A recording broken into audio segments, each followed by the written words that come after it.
Story நேரம் Tamil வியூவர்ஸ்க்கு hi. நம்ம சீரிஸோட 20வது எபிசோட்ல என்ன ஆக போகுது அப்படின்னு தான் இன்னைக்கு இந்த வீடியோல பார்க்க போறோம். எபிசோட் ஸ்டார்டிங்லயே ஷீச்சி வைஷாவ் மக்கள்லாம் வேற ஒரு ஊருக்கு கூட்டு வந்தாங்கல்ல, அந்த மெயின் பிளேஸ்க்கு வந்துடுறாங்க. நீங்கெல்லாம் இங்க தான் ஒரு ஊர் போட்டு இருக்க போறீங்க, தண்ணி நேரத்துக்கு சீக்கிரமா வந்துருங்கிறதால உங்களுக்கு பிரச்சனை இல்லை அப்படின்னு வைஷாவ் சொல்ல, அங்க இருக்கிற எல்லாருமே ரொம்ப தேங்க்ஸ் அப்படின்னு காலில் விழுந்துட்டு இருக்காங்க. ஷீச்சியை பார்த்துட்டு அடுத்து வைஷாவ் பேச ஆரம்பிக்கிறான். ஏற்கனவே நீ லாஸ்ட் டைம் வானத்தை பார்த்து மழை வரப்போகுதுன்னு கரெக்டா கண்டுபிடிச்ச, இப்பயும் அதே மாதிரி இன்னைக்கு நைட் நம்ம நட்சத்திரத்தை பார்க்கலாம், பார்த்துட்டு இதுக்கும் மேல எப்படி கிளைமேட் இருக்க போகுதுன்னு கொஞ்சம் எனக்கு சொல்றியா அப்படின்னு வைஷாவ் இந்த தடவை ஷீச்சி கிட்ட அவன் தனியா பேசுறதுக்காக ஒரு பிளான போட ஆரம்பிக்க, ஷீச்சி இந்த தடவை கொஞ்சம் எக்ஸ்ட்ரா கேர்ஃபுல்லா இருக்கா. அது எனக்கு அந்த அளவுக்கு நல்லா வராது பாக்குறதுக்கு, அதான் உங்களுக்குன்னு சொல்லிட்டு ஆளுங்க இருக்காங்களே ஆஸ்ட்ரானமிக்கு, அவங்கள கூட்டு வந்து பாத்துக்கோங்கன்னு சொல்ல எல்லாரும் பிஸியா இருக்காங்க. அவரை போய் நான் எங்க கூட்டு வர சொல்றது, அது கொஞ்சம் கஷ்டம் தான், நீ கொஞ்சம் டைம் கொடுக்கலாம்ல அப்படின்னு கேட்க, ஷீச்சி உடனே சிரிச்சுட்டே சரி ஓகே நான் ட்ரை பண்றேன் அப்படின்னு சொல்லிடுறா. ஷீச்சியும் ஒரு பக்கம் சிரிக்க வைஷாவும் சிரிக்கிறான். அப்பாடா இன்னைக்கு நாங்க நைட்டு மீட் பண்ண போறோம் அப்படின்னு. இங்க ஷீச்சியோட தம்பி இருக்கானே, ஏற்கனவே ஊரை விட்டு கிளம்ப போறேன் அப்படின்னு சொல்லிட்டு இருந்தான்ல, அதே மாதிரி குட்டியா ட்ரெஸ் எல்லாம் பேக் பண்ணிட்டு கிளம்ப ஆரம்பிக்க யாரோ கதவு தட்டுற மாதிரி இருக்கு. அந்த பையன் வேகமா ஒளிய வச்சுட்டு கேஷுவலா உட்காந்துட்டு இருக்க. அவனோட அம்மா வராங்க, ஷீச்சியோட பெரியமா வந்துட்டு என்னடா ஊரை விட்டு போக போறியான்னு கேட்க, அம்மா ஒரு கோவத்துல சொன்னேன், நான் ஏன் போக போறேன், அதெல்லாம் ஒண்ணும் இல்ல அப்படின்னு அவனும் சமாளிக்கிறான். இங்க பாரு இப்படியே நம்ம நேரா கிளம்பணும்னு வச்சுக்கோயேன், தாச்சி இருக்காளே அந்த போயாக்கு ஈஸியா போயிடலாம், எனக்கு அது ஒன்னும் பிரச்சனை கிடையாதுன்னு சொல்ல, அம்மா நீயுமா அப்படின்னு தம்பி பாத்துக்கிட்டு இருக்கான். இங்க வைஷாவும் ஷீச்சியும் நைட்டு நட்சத்திரம் பார்க்கலாம்னு உட்காந்துட்டு இருக்காங்க. இன்னைக்குன்னு பார்த்து ஃபுல் மேகமூட்டமா இருக்கு, ஒரு நட்சத்திரம் கூட கண்ணுக்கு தெரியல.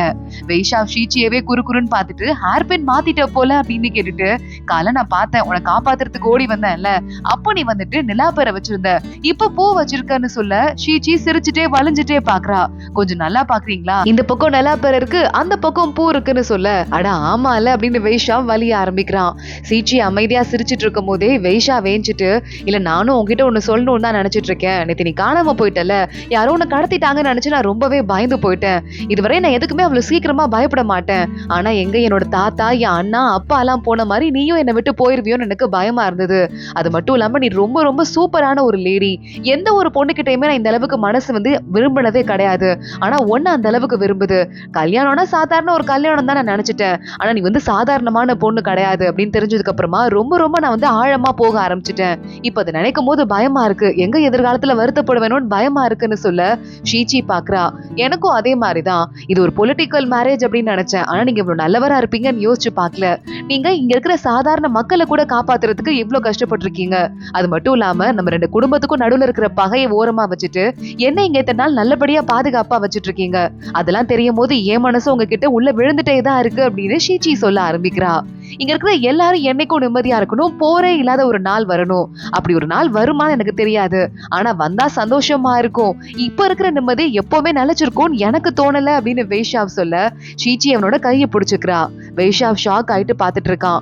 இப்ப இருக்கிற நிம்மதி எப்பயும் இருக்கட்டும் நினைப்போம், ஒருவேளை அப்படி இல்ல அப்படின்னா நான் இப்ப உங்களுக்கு ஒரு வாக்கு கொடுக்கறதுக்கு முடிவு பண்றேன்னு கை எடுத்து கும்பிட்டு, இப்ப இருக்கிற மாதிரியே எப்பவும் நேர்மையா உண்மையா உங்களுக்கு இருப்பேன். இப்போ ஒரு நிம்மதி இருந்தாலும் சரி, பிரச்சனை வந்தாலும் சரி, குழப்பம் வந்தாலும் சரி, உயிரே போற நிலைமை வந்தா கூட சரி, ரெண்டு பேரும் சேர்ந்து எல்லா பிரச்சனையும் சேர்த்து ஃபேஸ் பண்ணுவோம், அதுக்கு தீர்வு காண்றதுக்கு முயற்சி பண்ணுவோம், என்னைக்கும் நான் உங்களை விட்டு போக மாட்டேன், என்னைக்கும் பிரிய மாட்டேன் அப்படின்னு ஷீச்சி சொல்ல, வைஷாவ் சிரிச்சுட்டே அவரோட கையை பிடிச்சுக்கிறான். இங்க ஷீச்சியோட பெரியமாவும் பெரியமா பையனும் தனியா கிளம்பி போயிட்டாங்கிற விஷயம் ஷீச்சியோட வீட்டுல எல்லாருக்கும் தெரியுது.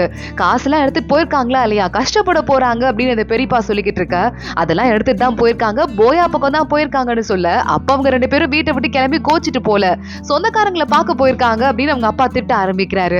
அதே மாதிரியே தம்பி அம்மா ரெண்டு பேருமா சேர்ந்து தாச்சி எங்க இருக்காலோ அவ இடத்துக்கு வந்துடுறாங்க. அங்க பீச்சியும் வரவேற்கிறதுக்கு நிக்கிறான், ஆனா அவங்க அம்மா பீச்சியே கண்டுக்கவே இல்ல. தாச்சியை மட்டும் உள்ள பார்த்துட்டு இதுதான் வீடா அப்படின்னு சோகமா உள்ள போறாங்க. வீடு பெருசாதான் இருக்கு, ஆனா தாச்சி அரண்மனையிலே வாழ்ந்து பழக்கப்பட்டவ இல்ல, என்னம்மா இது, இதெல்லாம் ஒரு வீடு, நீங்க எப்படிமா இருக்கு அப்படின்னு தாச்சியோட அம்மா கேட்டுட்டு ரொம்ப கஷ்டப்படுவல அப்படின்னு அழ ஆரம்பிக்க, நான் கஷ்டமே படலம்மா, நிம்மதியா ஜாலியா இருக்கேன், இங்க பாரு எனக்கு பிடிச்ச மியூசிக் இன்ஸ்ட்ருமெண்ட் நான் வீட்டுல விட்டு வந்துட்டேன்னு சொல்லிட்டு என் புருஷன் எனக்காக செஞ்சு கொடுத்தாரு, அப்பதான் அந்த ஊருக்கு தலைவர் ஆகிறதுக்கான வாய்ப்பும் அவர் கிடைச்சது. அதுவும் இல்லாம அந்த லூயன் இருக்கானே, ஒரு நிறைய கூட வேட்டையாடி கொடுக்கல ஷீச்சிக்கு, இந்த விஷயம் தெரிஞ்சதுக்கு அப்புறமா எனக்கு கல்யாணம் பண்ணிக்கும் போது 10 நிறைய வேட்டையாடி கொடுத்தாரு அப்படின்னு சொல்லிட்டு சிரிச்சுட்டு வெளியே நிறையையும் காட்டுறா. நிஜமாவா? நீ நல்லா இருக்க போலயே, எனக்கு சந்தோஷமா இருக்கியா நிஜமான்னு கேட்க, ரொம்ப சந்தோஷமா இருக்கேம்மா, உண்மையாவே சந்தோஷமா இருக்கேன்னு தாச்சி சொல்ல, என் பொண்ணு சந்தோஷமா இருக்கா, இதுக்கு மேல எனக்கு என்ன வேணும், இது போதும் அப்படின்னு அவங்க அம்மா ஹாப்பி ஆயிடுறாங்க. இங்க வைஷாவ் ஷீச்சி ஒரு வழியா ஊரெல்லாம் சுத்தி முடிச்சிட்டு மறுபடியும் பாட்டியை பாக்குறதுக்கு வீட்டுக்கு போயிடுறாங்க. 2 பேரும் வந்துட்டீங்களா? ஷீச்சி நல்லபடியா உன் புருஷனை பாத்துட்டு வந்திருக்க, உனக்கு தான் நான் தேங்க்ஸ் சொல்லணும் அப்படின்னு சொல்ல, இல்ல பாட்டி அப்படின்னு ஷீச்சியும் சிரிக்க ஆரம்பிக்கிறா. கூடவே வெய்யானும் நிக்கிறான். உடனே வெய்யான் நம்ம வைஷாவை பார்த்துட்டு, டேய் இன்னைக்கு நைட்டு பார்ட்டி, உன்னை வெல்கம் பண்றதுக்காக அப்படின்னு சொல்ல, ஷீச்சி உடனே அவர் கடிபட்டிருக்கு, எங்க குடிக்க கூடாது இல்ல அப்படின்னு கேட்க, இல்ல நான் நல்லா ஆயிட்டேன் அப்படின்னு வைஷாவ் சொல்லிக்கிட்டு இருக்கான். ஷீச்சி உடனே சரி ஓகே பாட்டி, நான் உங்களுக்கு ஸ்வீட்ஸ் எல்லாம் வாங்கிட்டு வந்திருக்கேன், நான் போய் எடுத்துட்டு வரேன் அப்படின்னு ஷீச்சி அங்க இருந்து கிளம்புறா. அதுக்குள்ள நம்ம வெய்யான் பார்த்துட்டு, என்னடா உன் பொண்டாட்டி உன் மேல கவனிப்பு கொஞ்சம் ஓவரா இருக்குன்னு சொல்ல, அவ ரொம்ப நல்லா கவனிச்சுக்கிற ஒரு டைப் தான், ஆனா நான் ஒரு ஊருக்கு தலைவனா இருக்கும்போது ரொமான்ஸ் பண்ணிக்கிட்டே சுத்திக்கிட்டு இருக்க முடியுமா என்ன, அவ கொஞ்சம் ஸ்மார்ட் அவ்வளவுதான் அப்படின்னு சொல்லிட்டு, அதெல்லாம் ஒரு பெரிய மேட்டர்லன்னு வைஷாவ் சொல்லிக்கிட்டு இருக்க, ஷீச்சி உள்ளவரா காதுல வாங்கிடுறா. ஷீச்சியை பார்த்துட்டு வைஷாவ் டக்குன்னு வாய மூடிடுறான். பாட்டி கூட பேசிட்டு நான் அடுத்து போய் அம்மாவை பார்க்கணும் அப்படின்னு அங்க இருந்து கிளம்புறான். வைஷாவ் நேரா அம்மாவை பாக்குறதுக்கு அவங்க அம்மா ரொம்ப ஹாப்பி ஆயிடுறாங்க. என்ன பார்க்க வரமாட்டியோன்னு நினைச்சேன், அந்த வெதை இருக்குல்லப்பா அப்படின்னு சொல்ல, அதை விடுங்கம்மா, பழச பேச வேண்டாம், இந்த பழத்தெல்லாம் சாப்பிடுங்க, நான் அந்த ஊர்ல இருந்து வாங்கிட்டு வந்திருக்கேன்னு சொல்ல, அந்த பழத்தை அவங்க அம்மா வாயில வைக்கிறாங்க. ரொம்ப ரொம்ப புளிப்பா இருக்கு. அந்த புளிப்பு தாங்க முடியாம அவங்க அம்மா கண்ணுல கண்ணீரே வந்துருது. ஆனா வைஷாவ் பழசை யோசிச்சுதான் அம்மா அழுவுறாங்கன்னு நினைச்சிட்டு, மா உடுமா, நீ எப்ப பாரு அண்ணாவையும் அப்பாவையும் பத்தி பேசிக்கிட்டே இருக்க, என்னை கண்டுக்கவே மாட்டேங்கிறேன்னு நான் நினைச்சேன், அந்த கோவம் மேல இருந்துச்சுன்னு சொல்ல, ஆமா அது மட்டும் இல்லாம அப்படின்னு சொல்லிட்டு அவங்க அம்மா சொல்ல வரதுக்குள்ள, நானும் எப்பவுமே வந்துட்டு வேலைன்னு இருந்ததால உனக்கும் சப்போர்ட்டுக்கு யாருமே இல்ல, அதையும் நான் புரிஞ்சுக்கிறதுக்கு மிஸ் பண்ணிட்டேன், சாரிமா அப்படின்னு வைஷாவ் சொல்றான். எல்லாம் உன் பொண்டாட்டி வந்ததுக்கு அப்புறம் தாண்டா நீ இவ்வளவு தெளிவா பேசுற, அவளை காதலிக்க ஆரம்பிச்சிட்ட போலயே அவங்க அம்மா கேட்க, மா அதெல்லாம் ஒண்ணும் இல்ல அப்படின்னு வைஷா வெக்கப்படுறான். பாரு வெக்கப்படுறான், காதல்ல விழுந்துட்டான், எனக்கு ரொம்ப சந்தோஷமா இருக்கு, நீ எல்லாத்தையும் மறந்துட்டு நிம்மதியா வாழு அப்படின்னு சொல்லிட்டு அவன் கையில ஒரு பழத்தை கொடுக்க, என்னமா இப்படி புளிக்குது அப்படின்னு சொல்லிட்டு வைஷாவே சிரிக்க ஆரம்பிக்கிறான். நேரா வைஷா வீட்டுக்கு வரான். ஷீச்சியும் இந்த பழத்தை கையில வச்சிட்டு இருக்கா. இதை சாப்பிட்டு பார்க்க வேண்டியதானேன்னு கொடுக்க, ஏன் ரொம்ப புளிச்சுதா அப்படின்னு ஷீச்சி சிரிக்க ஆரம்பிக்கிறா. எனக்குலாம் ஏதாவது ஒண்ணு வேணும்னா என் பெரியமாட்ட போயிட்டு லைட்டா அழுவேன், என் கண்ணுல கண்ணீரை பார்த்ததும் எங்க பெரியமா எனக்கு வாங்கி கொடுத்துருவாங்க, அவ்வளவு செல்லமா நான் வளர்ந்தேன், ஆனா நீங்க ரொம்ப ஸ்ட்ரிக்டா வளர்ந்துருப்பீங்கல்ல, உங்க அம்மா நீங்க 2 பேர்ல யாராவது ஒருத்தங்க அடிக்கடி விட்டு கொடுத்து போகணும் அப்படின்னு, அதனாலதான் பழத்தை எல்லாம் கொடுக்க சொன்னேன்னு சொல்ல, நீ என் மேல ரொம்ப அக்கறை வச்சிருக்க, தேங்க்ஸ் அப்படின்னு வைஷாவ் சொல்றான். சாச்சா மத்தவங்களோட கொஞ்சம் ஸ்மார்ட் நானு, வேற ஒண்ணும் இல்ல அப்படின்னு ஷீச்சி சொல்ல, அது சும்மா கிண்டலுக்கு சொன்னேன், அது சீரியஸா எடுத்துக்காது அப்படின்னு வைஷாவ் சொல்ல, தெரியும் நீங்க எது சொல்ல வரீங்களோ அதுக்கு ஆப்போசிட்டா தான் சொல்லுவீங்கன்னு இதை கண்டுபிடிச்சிட்டேன் அப்படின்னு ஷீச்சி குளிக்கிறதுக்கு தண்ணி ரெடி பண்றேன்னு உள்ள போறா. வைஷாவ் குளிக்க ஆரம்பிக்கிறான். எல்லாத்தையும் மறந்துட்டு அவ கூட சந்தோஷமா வாழுன்னு பாட்டி அம்மா 2 பேருமே சொன்னாங்கல்ல, அதை பத்தி யோசிச்சு பார்த்துட்டு இருக்கும் போதே ஷீச்சியோட ட்ரெஸ் ஒண்ணு பக்கத்துல இருக்கு. அதை எடுத்து பாக்குறான். கொஞ்சம் கொஞ்சமா வைஷாவ் காதல்ல விழுந்துட்டு இருக்கான். அதை அப்படியே பாத்துக்கிட்டே கரெக்டா அப்பன்னு பார்த்து அவன் அப்பா தாத்தா அண்ணா 3 பேருமே ரொம்ப கோவத்தோட அவனை பார்த்துட்டு அங்க இருந்து கிளம்பி போற மாதிரி இருக்கு. எதிரி போன போய் காதலிக்கிறியே அப்படின்னு அவங்க கேக்குற மாதிரி இருக்கு. வைஷாவ் டக்குன்னு இந்த ட்ரெஸ்ஸை தூக்கி எரிஞ்சிடுறான். ஒரு மாதிரி ரொம்ப நர்வஸா இருக்கு. நான் என்ன பண்ண போறேன் அப்படின்னு யோசிக்க ஆரம்பிக்கிறான். நேரா போயிட்டு அவனோட தளபதிங்க எல்லாரையும் கூப்பிட்டு, மக்கள் நல்லா இருக்கணும் அப்படின்னா ஒட்டு மொத்தமா நம்ம அணைய ஒரே வேலையா முடிச்சு ஆகணும் அப்படின்னு சொல்லிட்டு அதுக்கு நிறைய உத்தரவெல்லாம் போட அட்வைசர் பாக்குறாரு. இன்னும் எத்தனையோ பல வருஷத்துக்கு அந்த அணை மக்களுக்கு உதவி பண்ணும், உன் பேர் என்னைக்கும் நிலைச்சு நிக்கும்பா அப்படின்னு சொல்ல, அது இருக்கட்டும் இங்க இருக்கிற பக்கத்துல இருக்கிற எல்லா ஆளுங்களையும் கூப்பிட்டு ஒரு மான் வேட்டைக்கு ஒண்ணு ஏற்பாடு பண்ணுவோம், அப்பதான் அணை கட்டுற வேலை ரொம்ப ஸ்மூத்தா போகும், பிரச்சனை இருக்காது அப்படின்னு வைஷாவ் சொல்ல, அப்படியே பண்ணலாம் அப்படின்னு அட்வைசரும் சொல்லிடுறாரு. வைஷாவ் அன்னைக்கு நைட்டு வெய்யானோட வீட்டுக்கு போய் 2 பேரும் மீட் பண்ணி ஒன்னா குடிச்சுட்டே சாப்பிட ஆரம்பிக்கிறாங்க. வெய்யான் சொல்றான், ஏன்டா அங்கேயேதான் நான் பாக்கலான்னு ஏன் வீட்டுக்கு வந்திருக்க, உன் பொண்டாட்டியை பத்தி உனக்கு அவ்வளவு பயமா இருக்கா, ஏன்டா அப்படி பண்றேன்னு சொல்ல, இங்க பாரு உனக்கு சீக்கிரமா உனக்கு கல்யாணம் பண்ணி வச்சா உனக்கு அப்போ தெரியும், சீக்கிரமா பாட்டி கிட்ட சொல்லி ஒரு பொண்ணை பாருடா அப்படின்னு சொல்ல, வெய்யான் உடனே அதெல்லாம் வந்து ஈஸி கிடையாது, எனக்கு பிடிச்ச மாதிரி ஒரு பொண்ணை பாக்குறது, அதுவும் சில பேர் கல்யாணம் பண்ணிருக்காங்களே அவங்கள பார்த்தாலே பயமா இருக்குன்னு வெய்யான் சொல்லிக்கிட்டு இருக்கான். வைஷா உடனே நான் வந்துட்டு உனக்கு கேட்கவா, ஷீச்சியை நான் இப்ப காதலிக்க ஆரம்பிச்சுட்டா அது பிரச்சனை எதுவும் இருக்காது இல்ல அப்படின்னு கேட்க, ரொம்ப பெரிய பிரச்சனை, அவ என்னதான் இருந்தாலும் ஒரு சியாவ் நாட்டுக்காரி, காதலிக்கிறதுங்கிறது கம்ப்ளீட்டா ஒருத்தங்களை நம்புற மாதிரி, அதெல்லாம் பண்ண வேணாண்டா அப்படின்னு சொல்ல, அவ அந்த அளவுக்கு கெட்ட போனெல்லாம் கிடையாதுடா, அவ நாட்டு மேல அவளுக்கு பாசம் இருக்கு, ஏன் ஓ நாட்டு மேல உனக்கு இல்ல அப்படின்னு வைஷா கேட்டுட்டு இருக்கான். சரி ஓகே, இதுக்கும் மேல நீ வந்துட்டு விழுந்துட்ட போல, உன்னால ஒண்ணும் பண்ண முடியாது, அவ இல்லாம உன்னால வாழவே முடியாதுன்னு தெரிஞ்சிருச்சு, என்னவோ பண்ணிக்கோ அப்படின்னு வெய்யான் சொல்லிடுறான். வெய்யான் நேரா வெய்ஷா கிளம்புனதுக்கு அப்புறமா உள்ள வந்துட்டு ஏதோ பெயிண்டிங் வரையறதுக்கு ரெடியா இருக்கான். கரெக்டா அப்ப அந்த வேலைக்கார பொண்ணு இருப்பாள்ல, ஷீச்சி மாதிரியே இருப்பாளே லேசா, அந்த பொண்ணு அங்க வந்துடுறா. என்ன வரைய போறீங்கன்னு கேட்க, இருக்கிறதுலே ஒரு பெரிய அழகி தேவதை அப்படின்னு சொல்லிட்டு வரைய ஆரம்பிக்கிறான். ஒரு பொண்ணு குளிச்சுட்டு ஆத்துல இருந்து இறங்கி போற மாதிரி. அதுல முகம் மட்டும் இல்ல, ஏன் முகம் வரையல அப்படின்னு கேட்டுட்டு அந்த பொண்ணு பாத்துட்டு இருக்க, என்னால வரைய முடியாது அப்படின்னு வெய்யான் சொல்றான். கிட்டத்தட்ட அந்த உருவமே பாக்குறதுக்கு நம்ம ஷீச்சி மாதிரிதான் இருக்கு. ஷீச்சி ரூம்ல வெயிட் பண்ணிட்டு இருக்கா. வெய்ஷா ஒரு குழப்பத்தோடயே உள்ள வந்துடுறான். இப்ப மறுபடியும் வெய்யான் சொன்னது ரொம்ப கன்ஃபியூசிங்கா இருக்கு வேஷாவுக்கு. நேரா உள்ள வர ஷீச்சி பக்கத்துல போயிட்டு கையில வந்து கதகதப்பா இருக்கிறதுக்கு இந்த ஹீட்டர் ஒண்ணு கொடுக்குறா. என்ன ஒரு மாதிரி உடம்பு சுடுற மாதிரி இருக்குன்னு தொடுறதுக்கு போறா. இல்ல அதெல்லாம் ஒண்ணும் இல்ல, நம்ம தொட வரதுக்கு முன்னாடியே வேஷா கையை தள்ளி விட்டுறான். சரி ஓகே, நான் குளிக்கிறதுக்கு ஏற்பாடு பண்றேன், சட்டையை கழட்டுங்கன்னு இவ கழட்டிட்டு இந்த இடுப்புல ஜேடு டோக்கன் இருக்குல்ல அது கிட்ட கையை கொண்டு வர ஏய் அப்படின்னு கத்தி வச்சிடுறான் வேஷா.